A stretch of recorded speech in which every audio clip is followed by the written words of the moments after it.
शहरातील कचरा संकलनासाठी वापरण्यात येणाऱ्या काही घंटागाड्या खराब व धोकादायक अवस्थेत रस्त्यावर धावत असल्याचा आरोप करत महाराष्ट्र नवनिर्माण सेनेच्या वतीने इचलकरंजी महानगरपालिका आयुक्त तसेच आरटीओ कार्यालयाकडे लेखी तक्रार देण्यात आली आहे।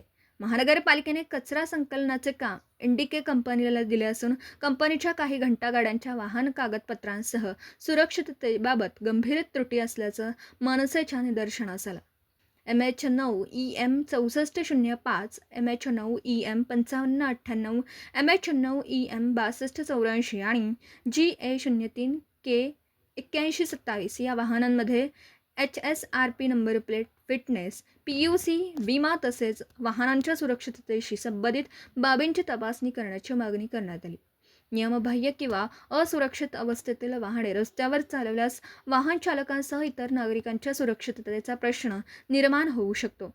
त्यामुळे संबंधित वाहनांची तातडीने तपासणी करून नियमांचे उल्लंघन आढळल्यास संबंधित कंपनी व वाहनांवर कायद्यानुसार कारवाई करावी अशी मागणी मनसेने केली। महानगरपालिकेच्या टेंडरमधील अटी व शर्तींचे संबंधित कंपनीकडून पालन केले जात आहे की नाही याचीही सखोल तपासणी करण्यात यावी।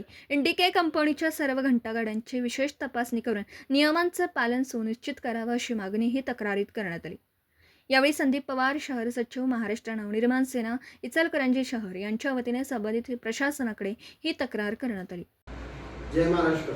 मी संदीप पवार, इचलकरंजी शहर सचिव, महाराष्ट्र नवनिर्माण सेना।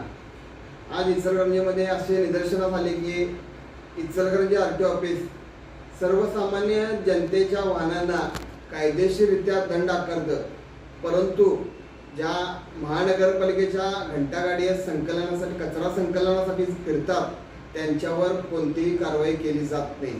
त्या गाड्यांची अत्यंत बिकट आणि दयनीय अवस्था आहे।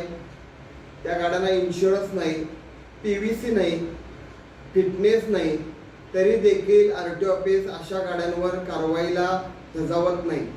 म्हणून आज इचलकरंजी महाराष्ट्र नवनिर्माण सेनेने मान्य आयुक्त व इचलकरंजी आरटीओ ऑफिस यांना तक्रार अर्ज दिला असून त्या गाड्यांच्यावर योग्य ती कारवाई करून त्या कचरा संकलनासाठी उपलब्ध करून द्याव्या ही इचलकरंजी महाराष्ट्र नवनिर्माण सेनेची मागणी आहे।